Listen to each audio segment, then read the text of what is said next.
উপসংহার।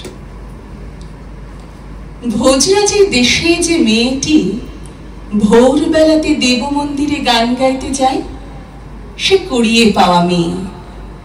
আচার্য বলেন, একদিন শেষ রাত্রে আমার কানে একখানি সুর লাগলো। তারপরে সেই দিন যখন সাজি নিয়ে পারুল বনে ফুল তুলতে গেছি, তখন এই মেয়েটিকে ফুল গাছতলায় কুড়িয়ে পেলেন। সেই অবধি আচার্য মেয়েটিকে আপন তম্বুরাটির মতো কোলে নিয়ে মানুষ করেছে। এর মুখে যখন কথা ফোটেনি, এর গলায় তখন গান জাগল। আজ আচার্যের কণ্ঠ ক্ষীণ, চোখে ভালো দেখেন না। মেয়েটি তাকে শিশুর মতো মানুষ করে। কত যুবা দেশ বিদেশ থেকে এই মেয়েটির গান শুনতে আসে। তাই দেখে মাঝে মাঝে আচার্যের বুক কেঁপে ওঠে। বলেন, যে বুটা হালকা হয়ে আসে, ফুলটি তাকে ছেড়ে যায়। মেয়েটি বলে, তোমাকে ছেড়ে আমি এক পলক বাঁচি নে। আচার্য তার মাথায় মুখে হাত বুলিয়ে বলেন, যে গান আজ আমার কণ্ঠ ছেড়ে গেল, সেই গান তোরই মধ্যে রূপ নিয়েছে। তুই যদি ছেড়ে যাস, তাহলে আমার চিরজন্মের সাধনাকে আমি হারাবো। ফাগুন পূর্ণিমায় আচার্যের প্রধান শিষ্য কুমার সেন গুরুর পায়ে একটি আমের মঞ্জরি রেখে প্রণাম করলে। বললে, মাধবীর হৃদয় পেয়েছি। এখন প্রভুর যদি সম্মতি পাই, তাহলে দুজনে মিলে আপনার চরণ সেবা করি। আচার্যের চোখ দিয়ে জল পড়তে লাগলো। বললেন, আনো দেখি আমার তম্বুরা, আর তোমরা দুইজনে রাজার মতো রানীর মতো আমার সামনে এসে বসো। তম্বুরা নিয়ে আচার্য গান গাইতে বসলেন। দুলহা দুলহির গান সাহানার সুরে।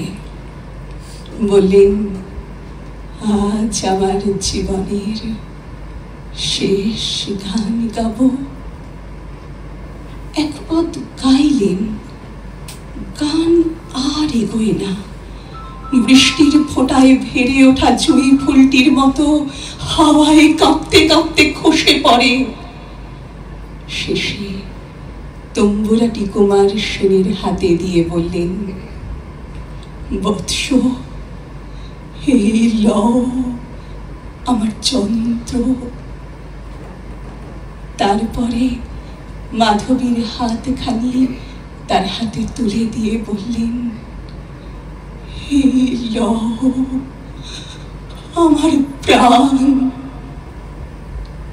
তারপরে বললেন, আমার গানটি দুজনে মিলে শেষ করে দাও, আমি শুনি।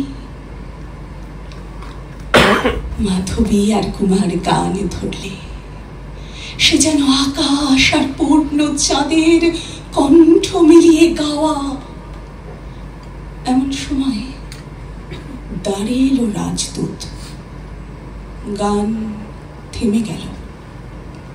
আচার্য কাঁপতে কাঁপতে আসন থেকে উঠে জিজ্ঞাসা করলেন, মহারাজের কি আদেশ?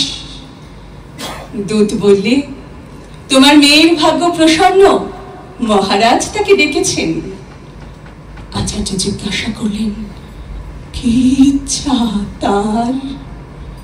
দূত বললে, আজ রাত পোয়ালে রাজকন্যা কাম্বোজে পতিগৃহে যাত্রা করবেন। মাধবী তার সঙ্গিনী হয়ে যাবে। রাত পোয়ালো, রাজকন্যা যাত্রা করলে।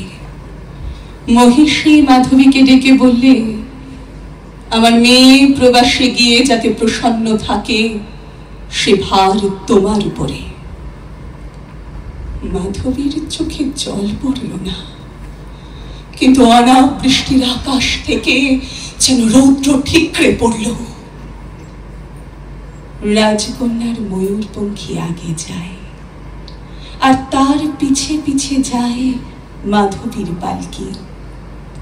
সে পালকি কিংখাবে ঢাকা, তার দুই পাশে পাহারা। পথের ধারে ধুলোর উপরে ঝড়ে ভাঙা অশ্বত্থ ডালের মতো পড়ে রইলেন আচার্য। আর স্থির হয়ে দাঁড়িয়ে রইল কুমার সেন। পাখিরা গান গাইছিল পলাশের ডালে, আমের বলির গন্ধে বাতাস বেউহল হয়ে উঠেছিল। পাছে রাজকন্যার মন প্রবাসে কোনোদিন ফাগুন সন্ধ্যায় হঠাৎ নিমেষের জন্য উতলা হয়, এই চিন্তায় রাজপুরীর লোকে নিঃশ্বাস ফেললে।